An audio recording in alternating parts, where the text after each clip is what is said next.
نحمده ونصلي ونسلم على رسوله النبي الكريم وعلى آله وأصحابه أجمعين. اللهم صل على سيدنا ومولانا محمد وعلى آل سيدنا ومولانا محمد وبارك وسلم صلاة وسلاما كثيرا كثيرا. توفیق الہی اپنے مرشد پاک کی برکت سے عشاء کی اس نشست میں فضائل ایمان کا درس چل رہا ہے. اللہ تعالیٰ اس درس کی برکت سے ہمارے ایمان کی حفاظت فرمائے اور موت تک قبر تک اللہ ہمارے ایمان کو سلامت فرمائے. ایمان اور یقین کے بارے میں بات چل رہی ہے. حضرت فضیل ابن عیاض رحمۃ اللہ علیہ بڑے بلند مرتبہ کے صوفی بزرگ گزرے ہیں. فضیل ابن عیاض رحمۃ اللہ علیہ، اور ان کے حالات میں آتا ہے کہ ماضی کی جو زندگی تھی اس میں بڑے ڈاکوؤں کے سردار تھے. ایک مرتبہ کہیں جنگل میں بیٹھے تھے، کسی درخت تھا، کوئی پرانا درخت، پرانا تنا، اور اتنا پرانا درخت کہ وہ اندر سے کھوکھلا بھی ہو چکا تھا. تو یہ درخت سے ٹیک لگائے بیٹھے تھے. دیکھتے ہیں کہ ایک پرندہ بار بار آتا ہے اور اپنے منہ میں کچھ دانہ پانی لاتا ہے، اور اس درخت کا جو وہ کھوکھلا درخت تھا اندر جاتا ہے، پھر واپس اڑ جاتا ہے. پھر اس کے بعد آتا ہے، پھر دانہ پانی لے کر اندر جاتا ہے، پھر واپس اڑ جاتا ہے. تو ان کے دل میں ایک تجسس ہوا کہ شاید اس پرندے کے بچے اندر ہوں گے، ان کے لیے کوئی دانہ پانی یہ لے کر آ رہا ہے.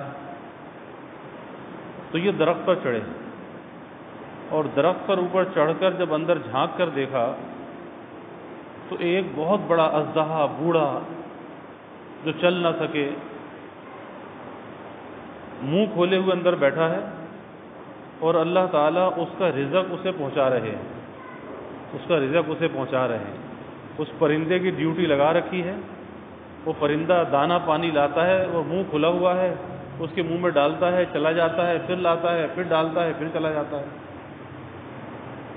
جب انہوں نے یہ منظر دیکھا تو دل پر چوٹ لگی.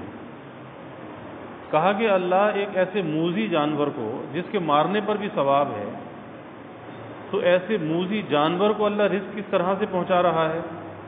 تو کیا میرا اللہ مجھے رزق نہیں دے گا کہ میں ڈاکہ مارتا ہوں، لوگوں کے مال کو غصب کرتا ہوں؟ اور پورا ڈاکوؤں کا گروپ تھا اور اس کے سردار تھے. بس دل پر ایسی چوٹ لگی کہ اسی وقت توبہ کی، تائب ہوئے، اور پھر بہت بڑے اولیاء امت میں سے ہوئے.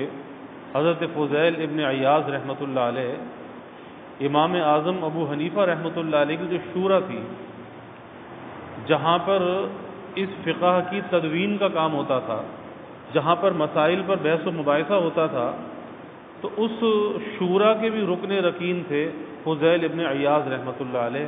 بڑے درجے کے شخص ہوئے. تو یہ فرماتے ہیں کہ حضرت عیسیٰ ابن مریم علیہ السلام سے عرض کیا گیا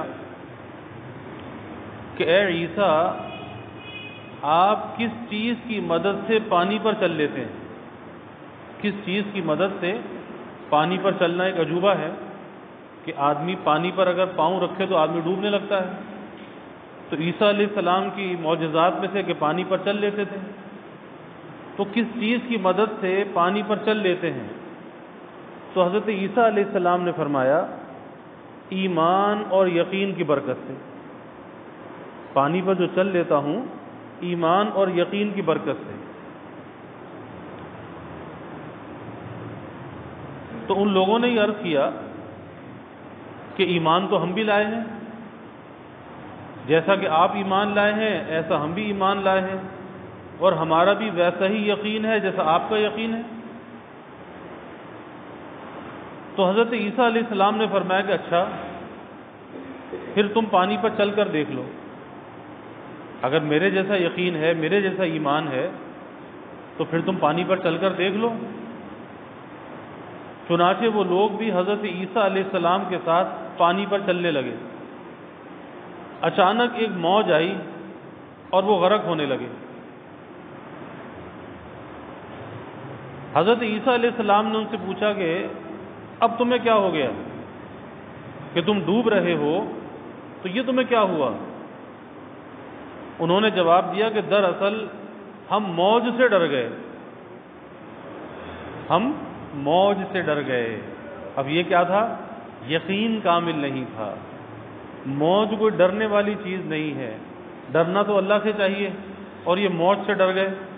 تو موج تو ایک مخلوق ہے، دریا اور سمندر تو ایک مخلوق ہے، تم اس سے ڈر گئے، اور جس مالک اور خالق سے ڈرنا چاہیے اس سے تم نہیں ڈرتے۔ تو کہا کہ ہم موج سے ڈر گئے۔ حضرت عیسیٰ علیہ السلام نے فرمایا کہ تم موج کے رب اللہ جل شانہ سے کیوں نہیں ڈرے؟ موج کے رب اللہ جل شانہ سے کیوں نہیں ڈرے؟ حضرت فضیل رحمۃ اللہ علیہ فرماتے ہیں کہ پھر حضرت عیسیٰ علیہ السلام نے ان لوگوں کو باہر نکالا، وہ جو ڈوبنے لگے تھے ان کو باہر نکالا۔ تھوڑی دیر کے بعد اپنے دونوں ہاتھ زمین پر مارے اور پھر اپنی دونوں ہاتھ کو بند کر لیا، زمین پر مارے اور پھر دونوں ہاتھوں کو بند کر لیا۔ تھوڑی دیر کے بعد دونوں ہاتھوں کو کھولا تو دیکھا کہ ایک ہاتھ میں سونا اور دوسرے ہاتھ میں مٹی ہے، ایک ہاتھ میں سونا اور دوسرے ہاتھ میں مٹی ہے۔ حضرت عیسیٰ علیہ السلام نے ان لوگوں سے پوچھا بھئی یہ تو بتاؤ کہ تمہارے دلوں کو کون سی چیز زیادہ بھاتی ہے؟ تمہارے دلوں کو کون سی چیز زیادہ بھاتی ہے؟ انہوں نے کہا جی ہمیں تو یہ سونا زیادہ اچھا لگتا ہے، ہمیں تو یہ سونا زیادہ اچھا لگتا ہے۔ حضرت عیسیٰ علیہ السلام نے فرمایا کہ میرے نزدیک سونا اور مٹی دونوں برابر ہیں، میرے نزدیک سونا اور مٹی دونوں برابر ہیں۔ اب جس کا یقین بن جائے گا اس کے نزدیک سونا اور مٹی دونوں برابر ہوں گے۔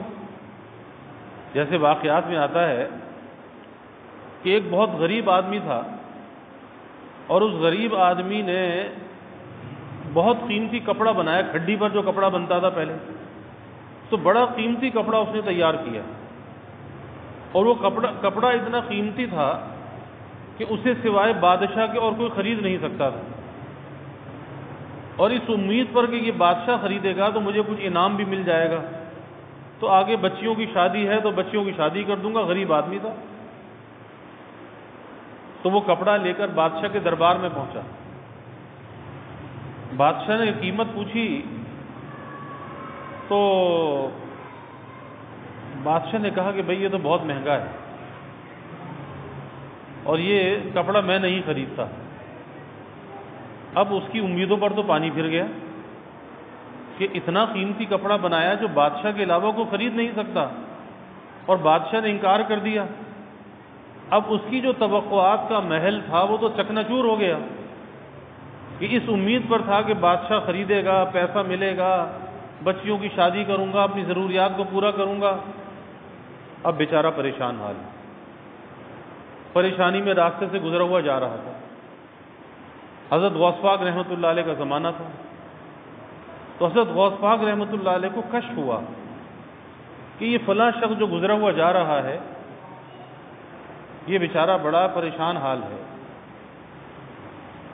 خادم کو بھیجا کہ بھائی جاؤ فلاں آدمی کو بلا کے لاؤ۔ بلایا، پوچھا کہ بھائی کیا پریشانی ہے، کیوں پریشان ہو؟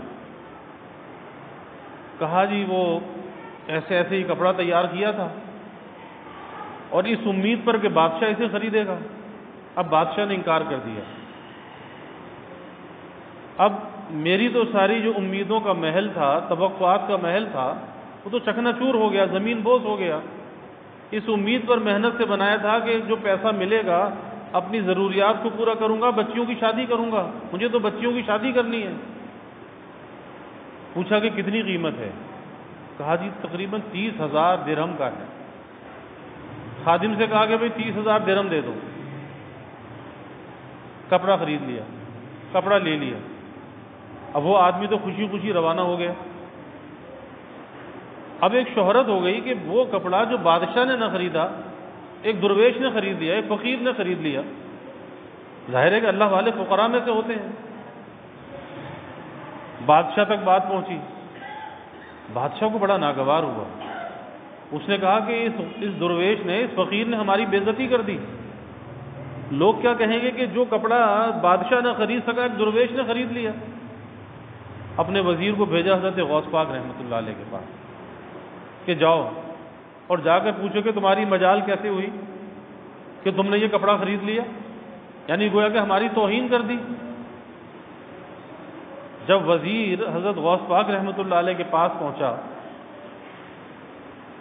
ابھی کوئی بات بھی نہیں کرنے پایا تھا، حضرت غوث پاک رحمۃ اللہ علیہ نے جب کپڑا خریدا درزی کو بلایا اور بلا کر کہا کہ لو بھائی ہمارا کرتا سی دو، اس کپڑے کا کرتا سی دو۔ درزی لے گیا۔ اب جب ادھر وزیر آیا ادھر سے درزی بھی آیا، اور درزی نے کہا کہ حضور کپڑا تو کم پڑ گیا،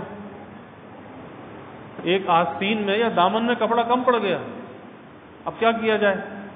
اب ظاہر ہے وہ تو اتنا ہی تھا، وہ تو کھڈی کا بنا ہوا تھا۔ تو فرمایا کہ اپنے نیچے سے ٹاٹ نکالا اور ٹاٹ نکال کے درزی کو دیا کہ ٹاٹ اس میں لگا دو، ٹاٹ کا اس میں پیبند لگا دو۔ بس وزیر وہاں سے اٹھا اور بادشاہ کے پاس پہنچا اور کہا کہ حضور آپ اپنے ارادے سے توبہ کیجئے۔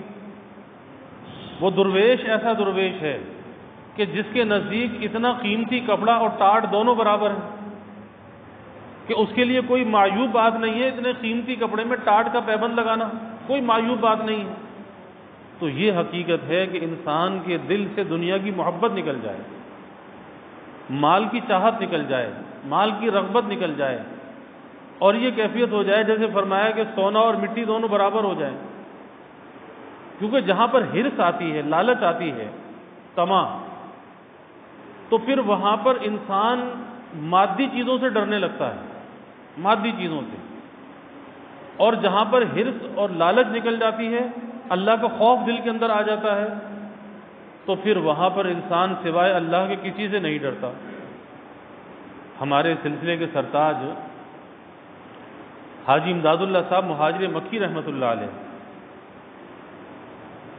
ایک مرید نے کہا کہ حضرت میں نے سہارنپور میں کوٹھی خریدی ہے، تو میں یہ چاہتا ہوں کہ اس کوٹھی میں آپ آ کر اس کا افتتاح کر دیں، آپ آ کر رہیں، بڑی کوٹھی ہے۔ اور وہ کوٹھی کیسے خریدی کہ اس کوٹھی پہ جنات کا قبضہ تھا، جو اس میں رہنے کے لیے آتا تھا جن اسے مار دیتا تھا۔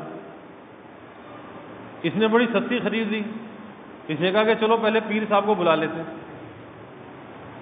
تو حاجی صاحب کو دعوت دے دی۔ حاجی صاحب رحمۃ اللہ علیہ اپنے ساتھ اپنے پیر بھائی حافظ ضامن شہید کو لے کر پہنچ گئے۔ رات میں آرام کیا، جب تہجد میں اٹھے، تہجد کا وضو فرما رہے تھے، تو کچھ آہٹ سی محسوس ہوئی، کوئی ہے؟ پوچھا کہ کون؟ کہا کہ میں وہی تو ہوں جس کی وجہ سے یہ کوٹھی ویران ہے۔ کہا کہ میں سمجھا نہیں۔ کہا جی میں جنات میں سے ہوں اور میرا اس کوٹھی پر قبضہ ہے، اور میں یہاں پر کسی کو رہنے نہیں دیتا۔ تو حضرت حاجی صاحب رحمۃ اللہ علیہ نے فرمایا کہ بھائی پہلے تم جو بھی کرتے تھے رہنے دیتے تھے، نہیں رہنے دیتے تھے، لیکن میں ایک بات تم سے کہتا ہوں کہ اللہ کی مخلوق کو ستانا حرام ہے، اس لیے اب میں تم سے کہتا ہوں کہ تم یہاں سے چلے جاؤ۔ تم نے اللہ کی مخلوق کو ستا رکھا ہے، تو اب میں تم سے کہتا ہوں کہ تم یہاں سے چلے جاؤ۔ اب وہ جن جس نے برس ہا برس سے قبضہ کر رکھا تھا، اس کوٹھی کو ویران کر رکھا تھا، کسی کو آنے نہیں دیتا تھا، کہتا ہے کہ حضرت اگر آپ کہتے ہیں تو چلا جاتا ہوں، اگر آپ کہتے ہیں تو چلا جاتا ہوں، میرا جانے کا ارادہ نہیں تھا۔ اور اپنا نام بھی بتایا، کتابوں میں نام بھی آتا ہے، میرے ذہن سے نکل گیا، میرا یہ نام ہے،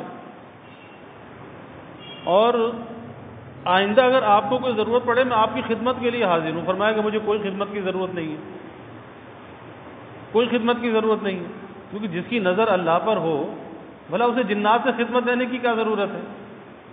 مجھے تیری کوئی خدمت کی ضرورت نہیں۔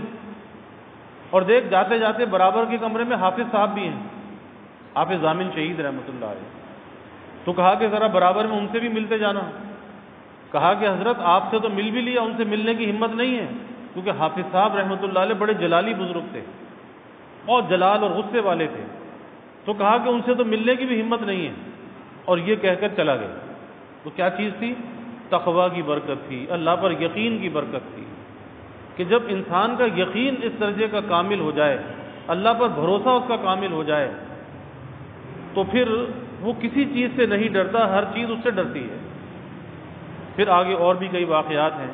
اللہ تعالی ہمیں سچا یقین عطا فرما دے، اللہ اپنی ذات عالی کا بھروسہ ہمیں نصیب فرما دے۔ وآخر دعوانا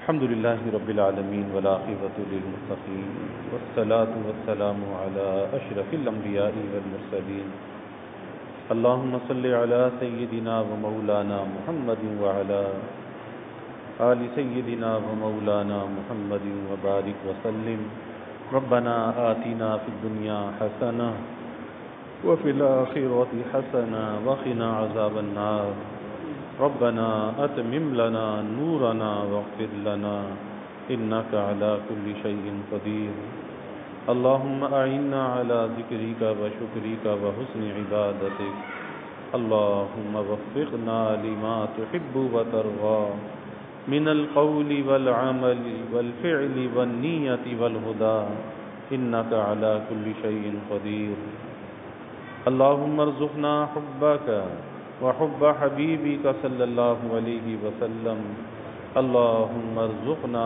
شهادة في سبيلك واجعل موتنا ببلد رسولك يا الله يا رحمن يا رحيم يا كريم يا ارحم الراحمين يا اکرم الاکرمین۔ یا اللہ ہمارے گناہوں کو معاف فرما، یا اللہ ہماری خطایا سے درگزر فرما، یا اللہ اپنی محبت معرفت عطا فرما، اپنی رضا والی زندگی یا اللہ نصیب فرما، یا اللہ اپنے رضا والے کاموں کی توفیق عطا فرما، یا اللہ اپنی ذات عالی کا یقین ہمارے دلوں میں پیدا فرما، یا اللہ تذبذب کو، غیر یقینی کو یا اللہ ہمارے دلوں سے نکال دے، اپنا دھن اور اپنا دھیان نصیب فرما، اپنی ذات عالی کا استحضار ہمیں نصیب فرما، سچا اور کامل یقین ہمارے دلوں میں پیدا فرما، ہر امید کو یا اللہ اپنی ذات سے وابستہ کرنے والا بنا، شرک جلی سے، شرک خفی سے یا اللہ ہماری حفاظت فرما، مخلوقات سے ہماری امیدوں کو یا اللہ قطع فرما، یا اللہ اپنے غیر سے امیدوں کو قطع فرما، یا اللہ سب کے دلوں کے نیک ارادوں کو، تمناؤں کو از غیب پورا فرما، سب کی حاجات کو پورا فرما، سب کی پریشانیوں کو دور فرما، بیماریوں سے یا اللہ حفاظت فرما، ہر ناگہانی بلا اور مصیبت سے یا اللہ حفاظت فرما، زمینی آسمانی آفات سے یا اللہ حفاظت فرما، موذی امراض سے یا اللہ حفاظت فرما، یا اللہ سب کے علم میں، عمل میں، رزق میں خوب خیر و برکت فرما، ابواب رزق یا اللہ کشادہ فرما، رزق حلال عطا فرما، آسان عطا فرما، برکت والا عطا فرما، یا اللہ کبھی کسی کو مخلوق کا محتاج نہ بنا، ہمیشہ اپنے در کا سائل اور بھکاری بنا، اپنے در کا منگتا اور سوالی بنا، اپنے غیر سے ہماری امیدوں کو قطع فرما، یا اللہ ہمارے ملک پر اپنی رحمتوں کا نزول فرما، اس ملک کو امن کا، سلامتی کا گہوارہ بنا، یا اللہ جو سیلاب اور بارش کے متاثرین ہیں، اے اللہ ان کی بحالی کا، آباد کاری کا غیب سے انتظام فرما، یا اللہ اپنی تائید اور نصرت کو نازل فرما، اپنی مدد سے یا اللہ ہمیں محروم نہ فرما، بے یار و مددگار نہ فرما، یا اللہ سب کی حفاظت فرما، کفالت فرما، سب کی آباد کاری کا یا اللہ غیب سے انتظام فرما، اپنے مخلصین بندوں کے قلوب کو یا اللہ متوجہ فرما، یا اللہ سب کے گھروں میں چین، سکون، عافیت، راحت عطا فرما، نعمتیں، برکتیں عطا فرما، نعمتوں کی فراوانی عطا فرما، ہر قلت سے، دقت سے یا اللہ حفاظت فرما۔ یا اللہ سب کی اولادوں کو والدین کے لیے راحت کا ذریعہ بنا، آنکھوں کی ٹھنڈک بنا، اولاد کا مستقبل یا اللہ تابناک بنا، والدین کو اولاد کی خوشیاں دیکھنا نصیب فرما۔ یا اللہ اپنی رحمتوں کا، برکتوں کا، راحتوں کا نزول فرما، رحمتوں کو دور فرما۔ یا اللہ ہمیں عافیت دارین عطا فرما۔ ربنا تقبل منا انك انت السميع العليم وتب علينا انك انت التواب الرحيم وجزى الله عنا محمدا صلى الله عليه وسلم ما هو اهله وصلى الله تعالى وسلم على النبي الكريم آمين برحمته۔